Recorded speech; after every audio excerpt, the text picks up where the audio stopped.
Hello, listeners, and welcome back to another episode of Cognitive Dissonance. As usual, I'm your host. I'm Jacob Shapiro. I'm also a partner and the director of geopolitical analysis at Cognitive Investments. Joining me on the podcast today is Neil Townsend. Neil is senior market analyst at FarmLink Marketing Solutions. Neil has been on this podcast a couple of times. I am lucky enough to call Neil a friend, and as always, I find Neil's insights and sense of humor exceptional.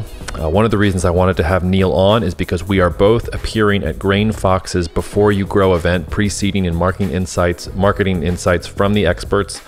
That will be at 10 a.m. Central Time on April 12th. It'll be over Zoom. There is a link to sign up in the description of this podcast if that's something that might interest you, whether you are directly involved with agriculture or just interested in getting a more on-the-ground perspective, or just want to hear me and Neil and Sean and some others talk about agriculture. Those are all good reasons to go check that out.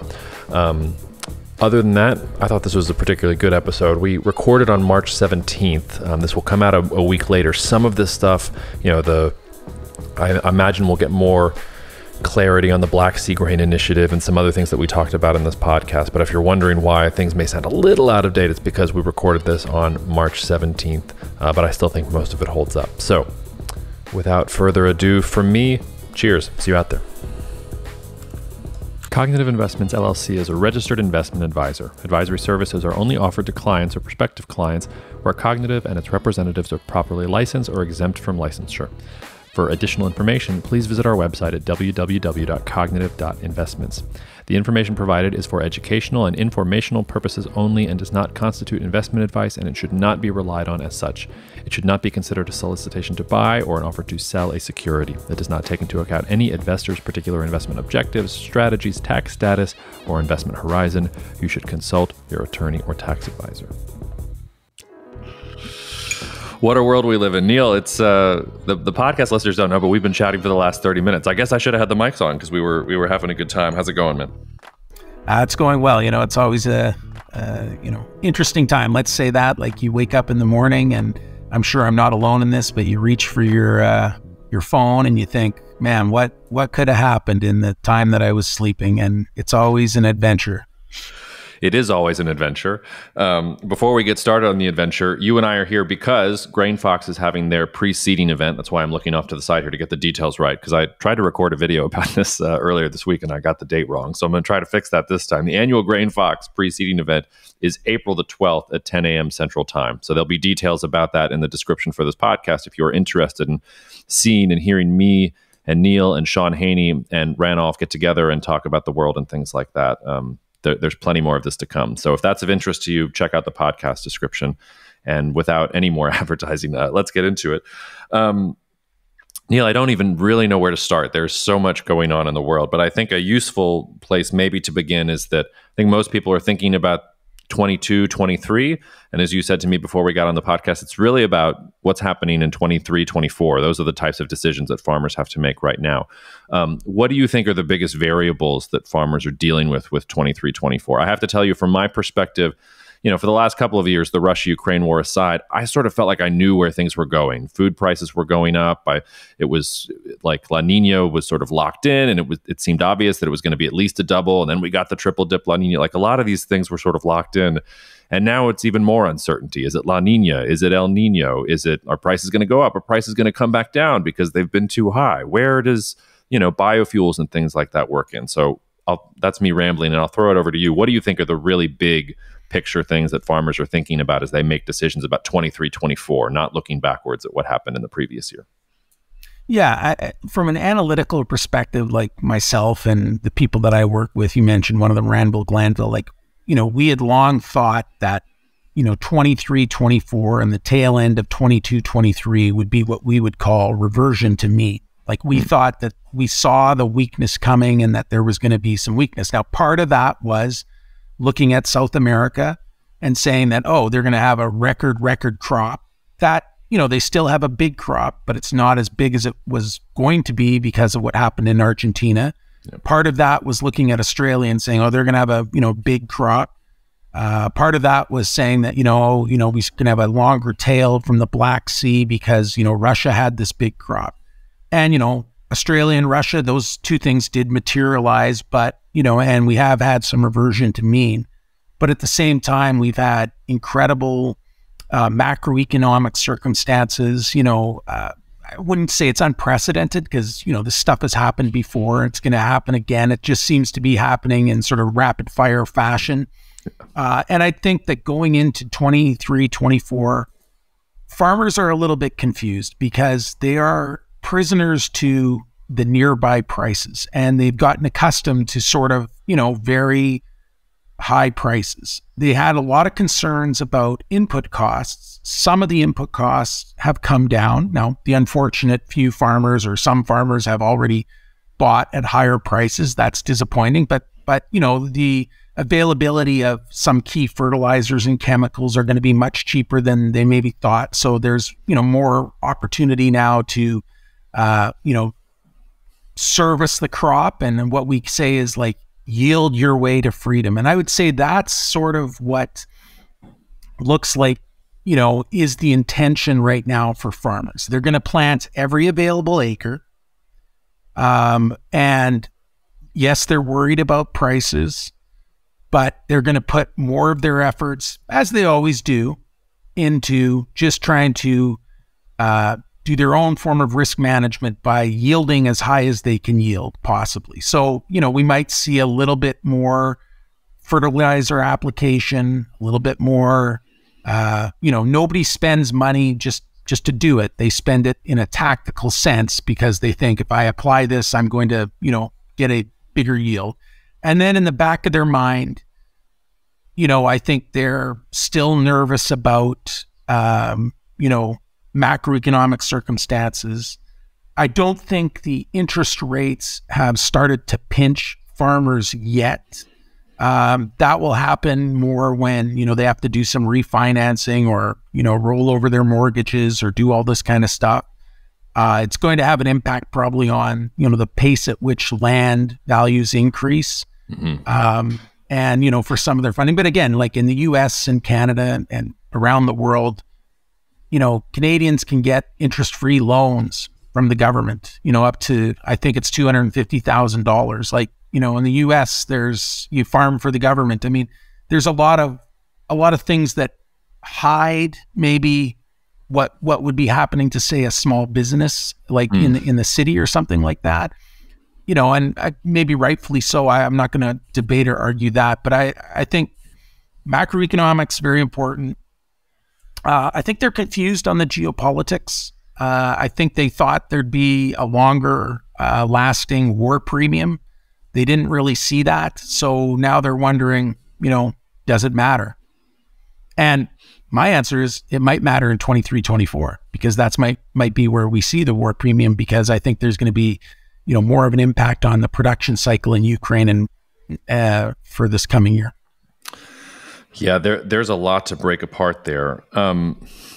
Is it true? Before I want to, of course, hack into the geopolitics there and the macro econ there, but before I turn to that, just land values in the United States, whether it's cropland or pasture land or anything else, have just, something like up 20, 30% year over year now for a couple of years because there's a lot of interest in it. Is that the same in Canada? Has there been this rush for funds and sort of high net worth guys looking out and trying to buy up farmland because they see that as something as a hedge against inflation? Are farmers in Canada sitting on suddenly much more wealth than they were accustomed to before and trying to figure out what to do with that? Or is that a uniquely American experience?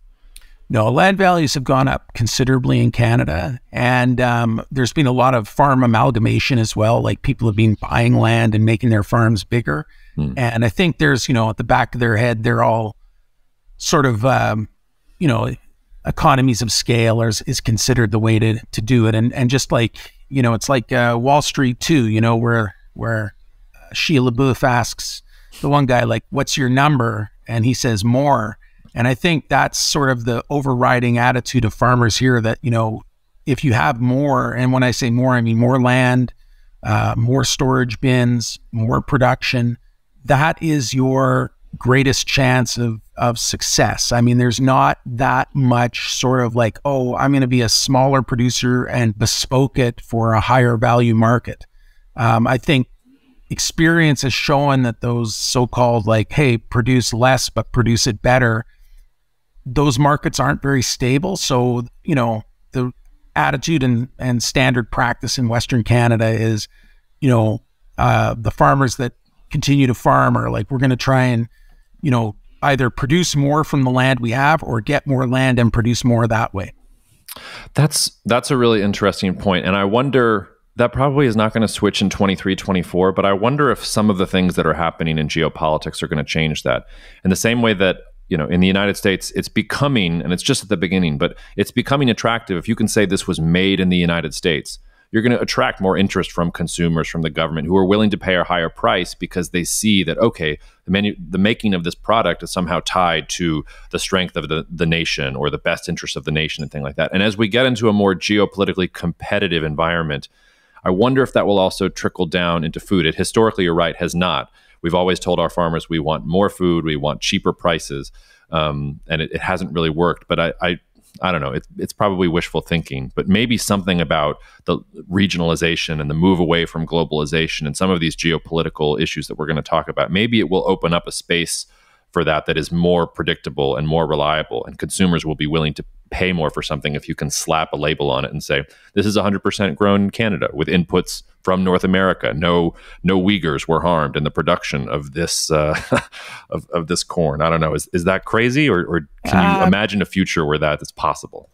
Yeah, like the interesting thing about like food, and it's like we kind of exist in two states with food in general, right? One is that farmers end up being successful, and more times than not, say over the last 100 years, you would characterize sort of like, the advanced countries of the world have more food than they need, right? Yep. And food as a proportion of, your expenditure of income has been steadily going down in those countries. And, farmers forget that, like it wasn't that long ago that we had like sub $3 corn or sub $4 corn. And that general condition can last for a while. And I remember, being out, and when you have like food costs, like the commodity costs are relatively low, that's when, or that's when farm income becomes more of an issue, right? Because, farmers have been good at their job for a few years. The weather's cooperated, we have building stocks, and that's where you get more interest in sort of like this bespoke, that's where like, farm to fork or, the 100-mile diet and these kinds of things. What you see happen though is when commodity prices go up by 25, 30, 40, 50, 100%, all of a sudden, all of those sort of like hipster buzzwords become a lot less important, like farm to fork or whatever. And so the problem with that is like, you'll establish relationships to make it meaningfully profitable to say, make a product like carve off 100 acres of your 5,000 acre farm to do something that has this is going to go direct to this restaurant or this. And then what happens is that, things get tighter, that restaurant that's no longer, long-term, it never works because you have these commodity cycles. So I used to be a much bigger proponent of that, of saying that, do something that seems to be outside of the realm of the commodity cycle. But the problem is that, as soon as the commodities become, a greater proportion of a restaurant or a grocery store cost for a person, they start to switch their habits quite quickly away from the luxury items. And I'm talking about, I'm not talking about the top 10%. I'm talking about the next 40% who covet being like an influencer or covet being like, they're doing it because it's healthy for their kids or healthy for them or whatever. It's just like, as soon as the price of everything goes up, there are things that they were treating themselves to because, it felt good for the environment or it felt good for this. That goes by the wayside. Everybody cares about the environment when corn is at $3. Very few people care about the environment when corn's at $9 or $8. Yeah. This podcast will go in about a week or two. So I was going to say earlier this week, I was talking to our friend Dan Bassey, but it's going to be a couple weeks ago by the time this publishes that I was talking to Dan Bassey. And one of his slides that he had at the presentation we were both, or at the conference we were both speaking at, was he was showing how, at least in the United States, more people are eating out than are eating in, which is not normal. But when you actually look at where they're eating, it's not like they're going to fine dining in places like that. It's actually because you've seen such higher costs with food, they're going to fast food. And he talked about how, look at look at your local fast food restaurants from around 4 to 7 p.m. every day. There's lines out the corner. And I mean, I'm in the Southeast, so maybe it's a bad sort of thing to compare, but he's right. When I drive by the Chick-fil-A that's a couple blocks away, like don't drive by it between 4 and 7 p.m. because people do want those cheaper prices. There's something to be said for, you talked about, big is better. We want more amalgamation. There's something to be said for vertical integration, because if you can move up the value chain, I was joking with this, I talked to some pulse growers in North Dakota earlier this year in January in Minot, which was very cold, in case you were wondering, listeners. But I love hummus. I make my own hummus because I can't get hummus in the United States that reminds me of anything resembling like what it actually tastes like in the Middle East. And I joked to that audience, like, if you're growing chickpeas, like, look, like people are consuming more and more chickpeas in the United States because they need more cheap protein. Hummus is a good thing to give babies and kids because you can like mash. So you don't have to go buy expensive baby food. Just mash up some chickpeas and also make some hummus for the adults, things like that. But if your farm is growing chickpeas, you should probably make your own hummus. And if you could brand it and have a loyal following and get people on a subscription model, maybe there's something there. But that's maybe a little bit too pie in the sky. But again, you brought up fast food restaurants, and I'm a Canadian, but I'm sort of like I'm a big admirer in the ingenuity and creativity of what America's done, right? And the U.S. entrepreneurial thing. And you think about, sometimes you'll see a commercial or an advertisement and you'll say like, Burger King, McDonald's, whatever. And it's like, $7.99, you get this, this, and this, or even Warren Buffett's company, like Dairy Queen. Like it seems like an amazing deal. But, like another one of Warren Buffett's favorite companies is Coca-Cola. And you think about like this intrinsic partnership that, and of course, a lot of the soft drinks in the U.S. are made with, corn syrup, like as the sweetener.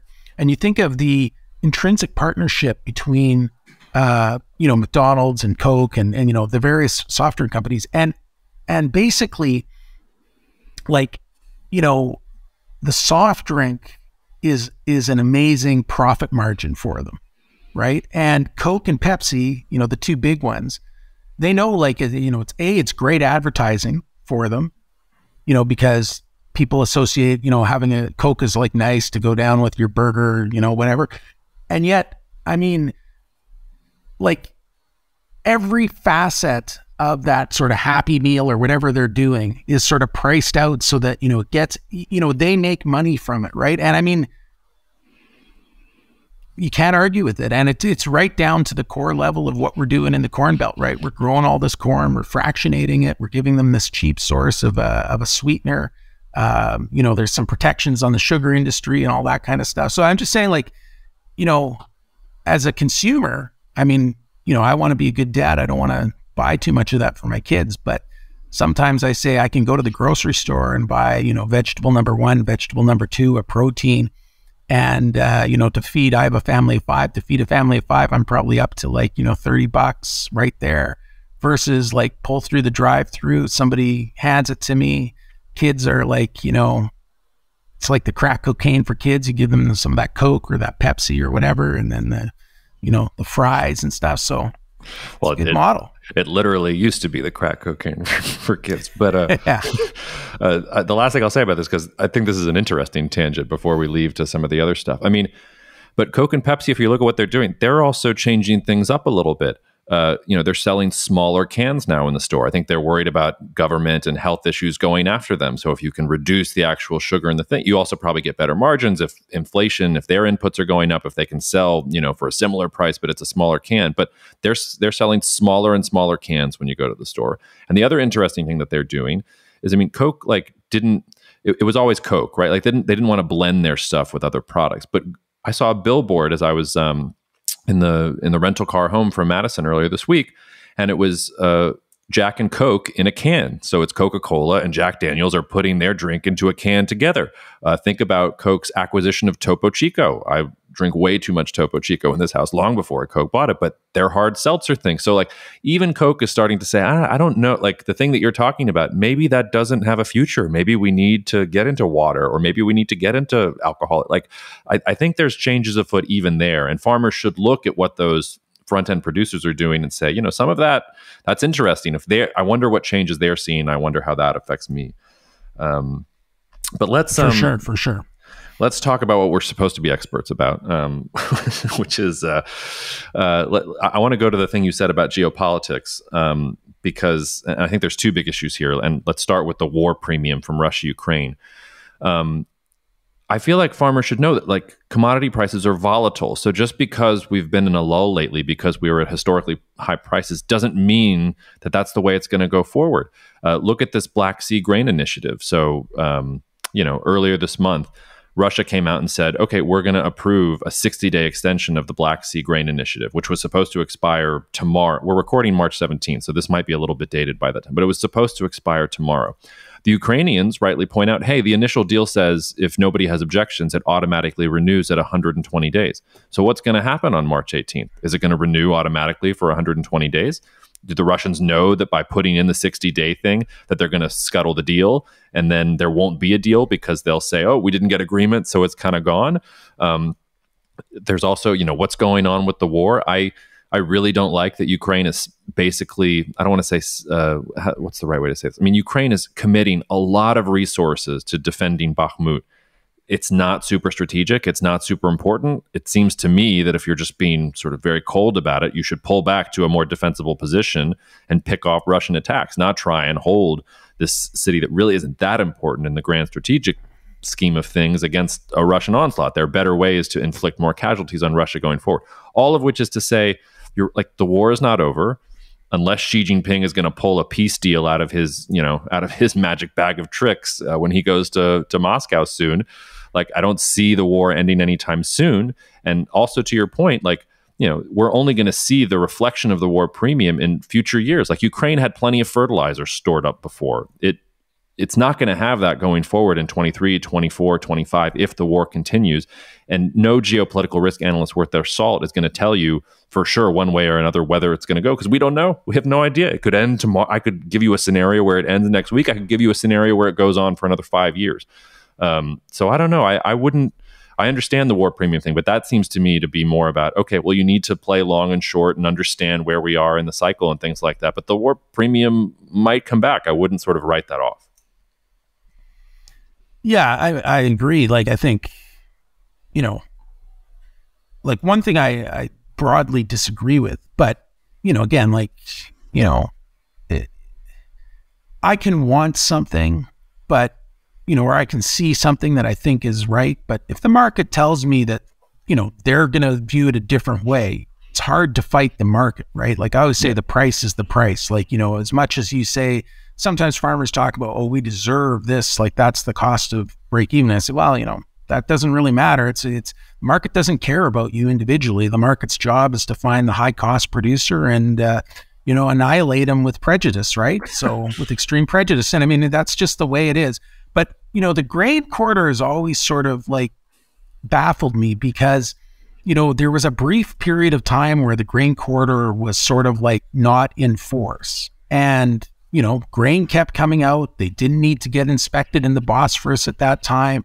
And I think, the Russians sort of panicked and said, well, look, we're going to lose a bit of control here. We better get this one back. Like, that's how I read it. But yet, now it comes to another point in time where the corridor might be, extended, not extended, whatever. And most of my European colleagues, they all think it's important. The market seems to thinks it's important. I mean, I don't see, I'm not a war expert. I don't know anything about war. I hope, and I'm glad about that. But,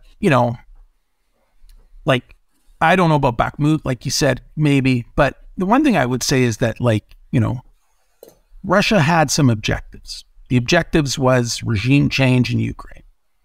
The way they thought that would happen was take Kiev. They couldn't take Kiev.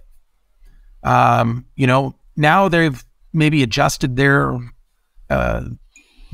things, but clearly they're not doing a good job of winning the war, so to speak. And how would you win the war? Well, you got to raise the cost of Ukraine fighting the war, right?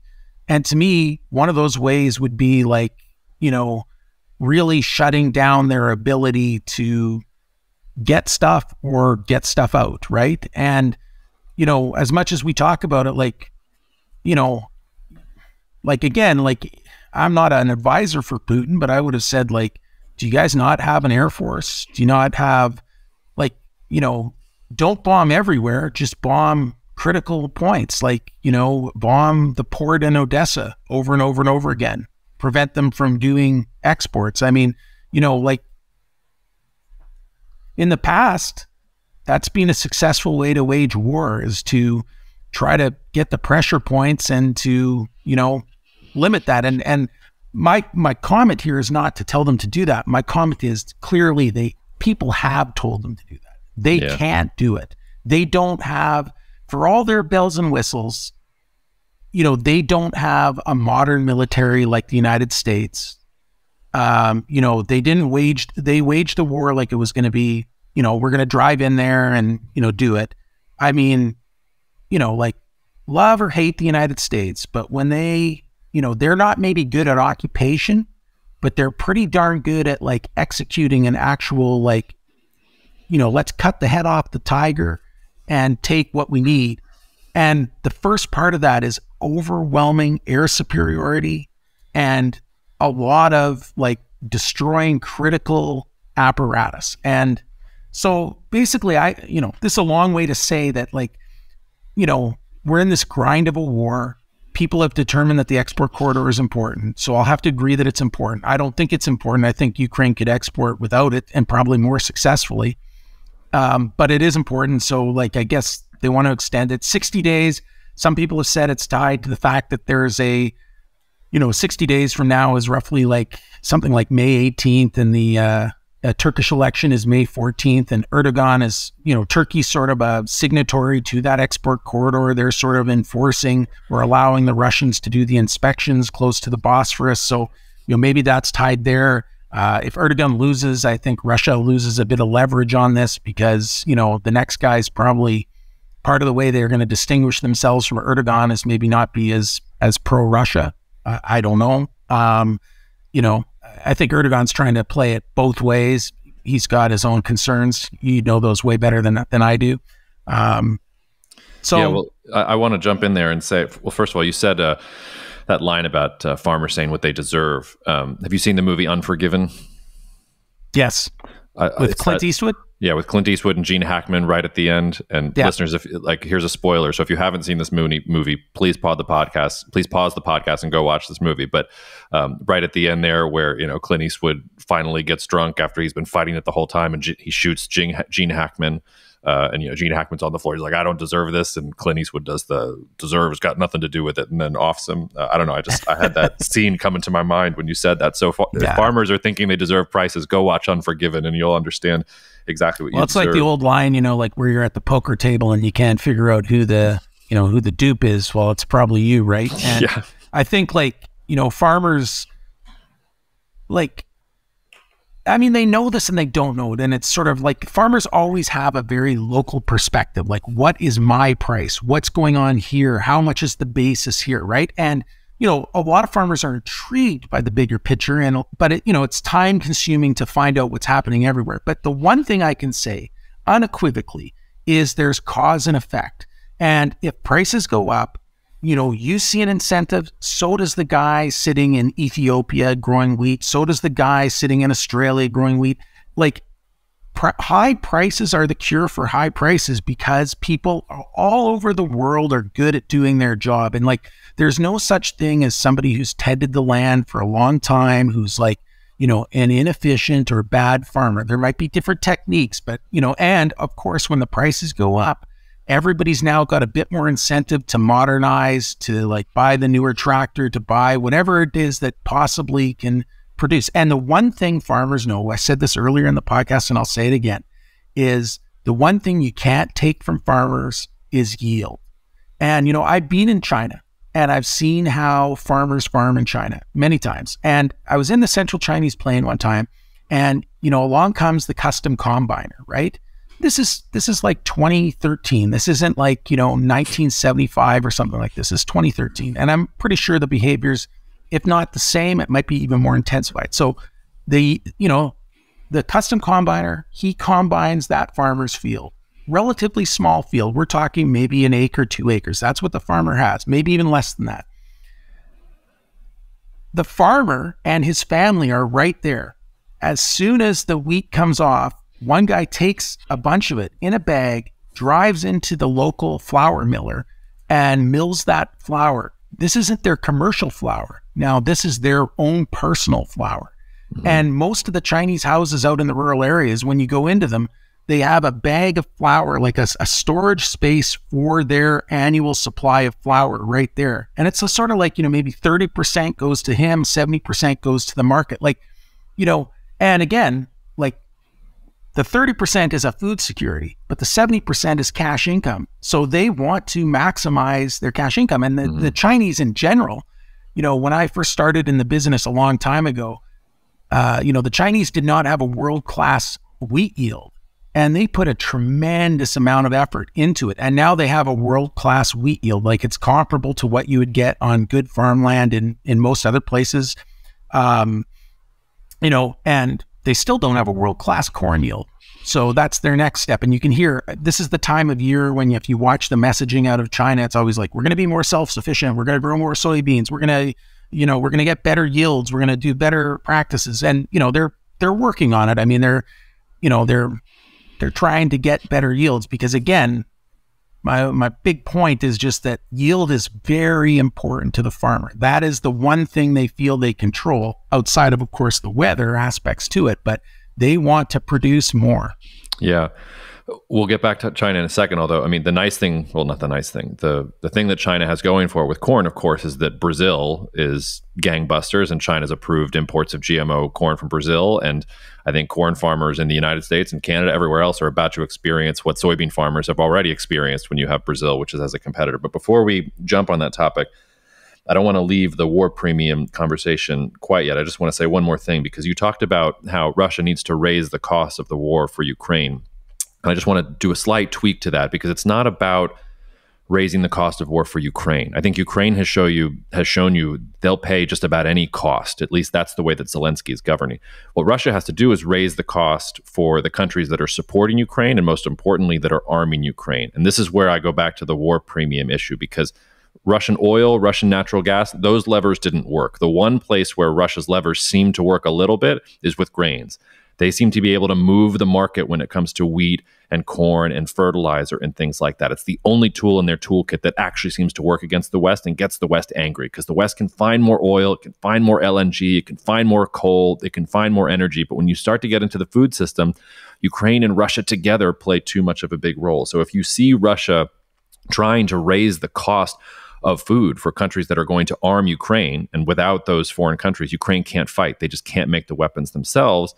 Then you start to see, is that where the war premium comes back in? And again, we're recording here March 17th. Yesterday, Poland came out and said, we're going to give fighter jets to Russia. Does that sound like a conflict that is anywhere close to ending? Poland is maybe the country that has the most invested in Ukraine beating back the Russians all the way to the border. They've been pushing everyone in the West to go with fighter jets. It hasn't happened yet. Is Poland trying to lead the way there? Tanks were off the table at one point for the West. Then they were on the table. Fighter jets, according to the Biden White House and Macron and everyone else, not right now. Is Poland trying to put them back on the table? So those are all things to keep in mind. And then the last point you made about Russia not having a modern military, absolutely. And you said it exactly right. This war it's about grind. It's a grind. It's a daily grind, grinding it out. That's what Russia has more than anybody else. They will outdie and out-endure and out-suffer everyone. That's how they've won every single war they've fought over the past 4 or 5 centuries. They will take more punishment, and they will still be there fighting, and they'll let the winter do its work when you're actually trying to get to their heartland. So for all of that, that's a lot of the dynamics that are going on there, and why I would watch the war premium. Because if Russia is using grain as a leverage, maybe the war premium comes back. If Russia is exhausted, if this is not our father's Russia or our grandfather's Russia or the Russia that we've known for 400 years, and they really are going to get tired, then maybe there is no war premium and we could see a collapse. So those are just some of the issues I want to put on the table there. I think that there will be a war premium, and I see it coming in 23, 24, because we like to watch what the big 8 exporters have for exportable surplus. Big 8 are US, Canada, Argentina, the EU, Australia, Kazakhstan. They're a little bit of a lesser one now because they had a difficulty exporting raw wheat because, it had to go through Russia, a lot of it. So they got into the flour milling business in a big way, value added. And, now they supply a lot of the Turkmenistan, Tajikistan, all the stands, and a little bit into China too, and then Russia and Ukraine. And if you look at the ending stocks in those 8, they've been sort of in a steady decline for the last 7 years. And next year, one thing that we probably are pretty certain on, like Russia is going to have a smaller crop year on year. Now, there's a lot of debate about the size of their crop in 22, 23. Some people say, 104, 105 million, but some people say, well, that includes 10 million tons of wheat stolen from Ukraine. So they really only produce 95. Like, I think the USDA is only at 93. And they're quite insistent that it was a smaller crop than what Russia did based on their long-term success. And they have been the most successful, thing. I tend to think that it was a bigger crop. I don't really care what the size of the crop was anymore because my focus now is on 23, 24. And I think it's going to be a smaller crop. Now, the Russian analysts themselves are saying something like 85, 86, 87. That's like a 17 million ton decline from 104. Ukraine didn't plant as much wheat. They haven't been able to service as much wheat. So, the net from those two is probably going to be like a reduction in an exportable surplus of, somewhere between 10 and 20 million tons. Now you have to make it up. Well, the EU might have a bit more wheat. My colleagues in the EU are extremely bearish. My only comment on that would be that they're in the EU. The EU is like, if you wanted to read a book about, complicated, non-market decision-making in agriculture, the EU would probably have like a Collier's encyclopedia, 28, they'd have to invent a few new letters to contain the books. And you just see it's such a sensitive hot button topic that a party in the Netherlands came out of nowhere and won the Senate in the Netherlands on these farming issues because, they're in this constant battle between production and environmental signaling to the population to vote a certain way. So I don't know what the EU is going to do, but let's say they have some extra. Australia, they have a long tail because they had a gigantic crop, all-time record just produced. Argentina, a very small crop, they won't have much of a tail. But Australia, the weather system's probably going into an El Nino, at least not a La Nina. So last time they had a big El Nino, they produced 15 million tons of wheat. I'm not saying that's what they're going to do in 23, 24, but, I wouldn't pencil in 38, 37. I pencil in, I think A-Bears themselves penciled in 28. So that won't be an immediate impact in the first part of the 23, 24 marketing year because they produce a little later but their tail, at the end of 23, 24 and into 24, 25 won't be as long because it just simply can't be with that production. So that leaves 2 countries, Canada and the US. You have to now extract more wheat out of those countries. Yeah, there'll be a bit of exotic wheat that comes out, but it's probably not going to come out of India because, they don't have the supply. China's not an exporter, even though they're the biggest wheat producer in the world. So, it's not going to come out of there. So you get a bit of South African, you get a bit of, maybe Turkey's not got good weather, so you're not going to get much out of Turkey. You can get some out of a few other places, but it's not, it's not going to be something that, solves the problem. So basically you're back to Canada and the US. The Canadian farmer, he is planting more wheat. And I think he's making a good decision in that part. And we have extra export capacity, so we will be able to export more. But Canadian is also there's lots of costs. You got to get it from the center of Canada out to where the boats are. So, we tend to be a higher, we want a little bit of a premium to get our wheat out because it costs more, right? And we consider it to be the best wheat in the world or, amongst the best wheat in the world because it's spring wheat. It's got protein. It's really good for lots of baking. It makes wonderful pizza and people love pizza. And then the US. And there is no circumstance where you pull more wheat out of the US and prices don't go higher because wheat is always going to be in third place in terms of gaining export capacity in the US behind beans, behind corn. There's the variable storage rate, which incentivizes people to just, companies to just hold wheat and gather money that way. That's maybe a little less attractive in sort of a higher interest rate environment than it was in a lower interest rate environment. But, if you want to materially get an extra, say, 4 or 5 million tons of wheat out of the US, I mean, and just like penciling it out, that might be what is wanted. They're never going to get 4 or 5 million more tons year on year out of the U.S. But to me, that says that because the exportable surplus in all these countries collectively is tighter, and the two countries that are going to have relatively more exportable surplus other than the EU are Canada and the US, like that's the North American situation. And I mean, that's like right back to, leading up to 2007, 8, 2012, those types of things where you see these sort of like price spikes because the world has to come to North America. And I think that's the war premium, because left to their own devices, Ukraine would have seen sort of like a market signal that, more wheat is wanted and would have planted a bit more wheat, and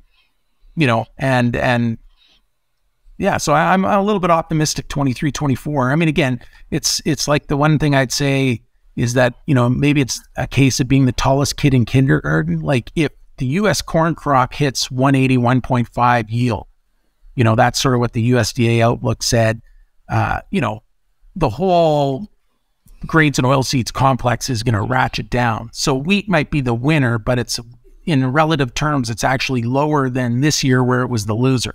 Right. That's a terrific point, and I haven't heard that anywhere else. So, yeah, I need to think on that for a little bit. I want to talk a little bit about the dragon in the room, which is China, before we close the podcast. And of course, folks, come listen to the event we're doing at GrainFox if you want to hear more along these lines. We're really just scratching the surface with some of these topics. But I've been a little more optimistic on China lately, and I wonder how you feel about that, because there's a couple different things happening with China. It seems to me, first of all, that the reopening is real. They've gotten through the worst case scenario with COVID didn't happen. The worst case scenario with the real estate crisis so far has not happened. There is the tech trade war, and that's going to affect Chinese growth, I think, at the top line. But the tech trade war is not going to affect the diet of 1.2 billion Chinese people. They still need to eat. And the United States is not talking about putting on export restrictions on agricultural commodities. If anything, the United States is doing this thing with China where it's like, all right, we're going to cripple you technologically, but we also want you to buy more of our agricultural commodities. And I keep telling farmers, this is eventually going to come to a head. I don't think it's going to come to a head in 23, 24, though, because China, they're brokering deals between Saudi Arabia and Iran. They're talking to Putin and to Zelensky. They've demoted the wolf warrior diplomats. Xi is talking about global civilization and diversity and how we all need to be nice to each other and things like that. I think that's China telegraphing to you, hey, we're weak. We need to import lots of these things. We want to, max out our storage of all the things that we need because the future does not look very good. And our economy is humming at 2019 levels. 2021 and 22 are all terrible years from the Chinese economy from a consumption point of view. So you put all those things together, I think, especially for the farmer, even though I often warn about access to the Chinese market on a 3 to 5 year time horizon, this might be a good year unless you're in a crop like corn where Brazil is just going to outcompete you. But in general, this might be a good year, and this might also be the type of year where you can use some of the gains to maybe think about what your position is with China long term and start looking at an India or an Ethiopia or some of these other places around the world. So I wanted to ask you, in Australians who are exporting coal suddenly find that China's willing to import it after years of not wanting to import it, and because they had all these diplomatic problems with Australia. Is Canada or Canadian farmers feeling any of that? Are you getting more interest from China? Are exports to China maybe going to go up? Are you optimistic about China as a market in 23, 24? Or do you think that this tech trade war is just going to bleed into everything and that it's all fool's gold? No, I'm, do I know exactly what's going on in China? No. Do the Chinese know exactly what's going on in China? No. It's a huge country. I think, the Chinese government controls lots of things, but they maybe don't control, I told that anecdote about being out there in the countryside and seeing the farmer behavior, right? The other one I would say would be when I'm in Northeast China where they produce a lot of the corn. I always say this to a group of farmers in Canada or the US when I'm speaking to them. I said, if I brought in one Chinese farmer from the Northeast, so that now the room was half Chinese farmers and half American or Canadian farmers, I would have raised the average age of the farmers in the room by 10 years. These are old people farming, right? I think that, there's a lot of structural things that the Chinese have going on. And we've talked a lot in the past about, oh, the demographics aren't in their favor. And like, long term, it won't be as much demand because there'll be a lot fewer Chinese. But there's also the structural problem of getting to that place. And that structural problem is probably more sensitive in the agricultural sector than anywhere else, because those tend to be the oldest people who aren't, or it's a part-time thing or something like that. I am very optimistic, like all of the writ large things you said about China. I think that, I just think their observation of the world from a leadership standpoint, and, she would be of this generation. Most of the American leaders of competence are still of this generation. A lot of the, European leaders are of this generation. Like, they see an interest in maintaining bilateral, multilateral trade. That's how countries have got to where they are today, and sure, there's some things that are going to be like, some technology that's very secret. You need to maintain that, but nobody really cares about like, it's just window dressing to say like, I'm wearing a shirt that was made in America versus a shirt that was made in Bangladesh or China or wherever, right? Like, it's mutually beneficial to trade. And I think that one thing that China's probably found out, and we should be finding it out as well, and we know it, we just try to ignore it, is that we need them, they need us. We need them for lots of stuff because, I like cheap stuff. I might need a new TV because I was worried my TV was broken. That TV might have been built in China, somewhere over there. I don't know. It certainly wasn't built in Winnipeg, Canada. And they need our food. And I'd say like on the margins, we started to see them buy more. And they bought a big amount of sorghum after not buying any for a long time. They made 3 big purchases of corn this week, daily sales. They bought more that hasn't been reported. They've been buying barley from Canada, even though everybody's been saying like doom and gloom, it's over, it's over, it's over, it's over. I think they need it. I don't think we have a good grasp on what their stocks are. I don't think they have a good grasp on what their stocks are because, presumably, they would prefer if the farmer put 100% of his wheat into commercial channels and not held back 20 or 30%. They would prefer their rice farmers to put 100% of their rice into commercial channels, not hold back, because it, like the ASF, like the Asian swine flu, like they would prefer all of the pigs to live in 18-story buildings and not in the backyard of all the farmers in the rural areas, because that's their walking food security. It's also an indication that food and governments and all of those things are still very sensitive in China because, people deem that it's, it's worthwhile for them as a practice of being a citizen of China to take care of their own food security first before they put everything into commercial channels and just rebuy it. I mean, most of us in Canada, like most farmers, they don't bake bread out of the wheat they grow. They just go to the grocery store and buy a loaf of bread. Whereas, the Chinese are saying that, still to this day, 2023, they still want to say like, I need a pork chop. I got my pig in the back. Now, the backyard pig has been eradicated quite a bit from the ASF. There's, conspiracy theories would say that one reason why the ASF was as big as it was because the Chinese government wanted to eradicate the backyard pig. But, they still exist. I mean, people have them. So that being said, I mean, I'm very optimistic that China will be a participant in the global agricultural trade. And I think that for the next, probably 1 to 10 years, we'll still see an upward slope for that. And then the rate of that slope's going to decline. And then probably we'll go into a period where it's pretty status quo for a while. And then it will decline just because, they're going to go from 1.2, 1.3 billion down to like, 700 or 800 million or whatever it is. I'll be long gone when they get to there, but, at least from the industry, hopefully still walking around in the world. But, and the other thing too, just final point I'll make on China is that like, these are smart people. And I mean, if they look at the world, and certainly they can exploit things because of the Russian-Ukraine war, they can kind of, edge in where sort of like the U.S. is maybe not being, competent or capable to kind of, make a few sort of like, they got the embassies reopened between Saudi and that, and they can use some of this to kind of increase their, but I think more than anything, they look at this and just say like, they do not want to go down the pathway of Russia. Like they don't want to be a pariah state, an enemy state. It doesn't work for them. And I think that, I'd be interesting to see if in the back rooms in China, if they're wondering like, boy, like if we did a bunch of things that were basically a bit of a debacle, like would our people stay with us to the same extent that the Russians are staying with their government? And I honestly think the answer is no, they wouldn't.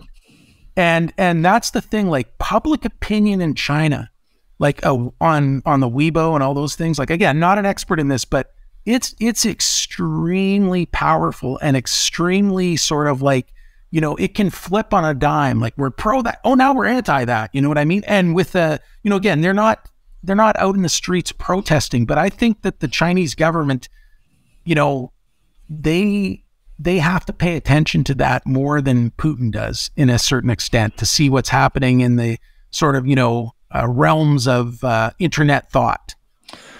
Absolutely. I mean, I forget which dynasty it is, so I won't pretend to, I think, is it the Tang dynasty or the Shang?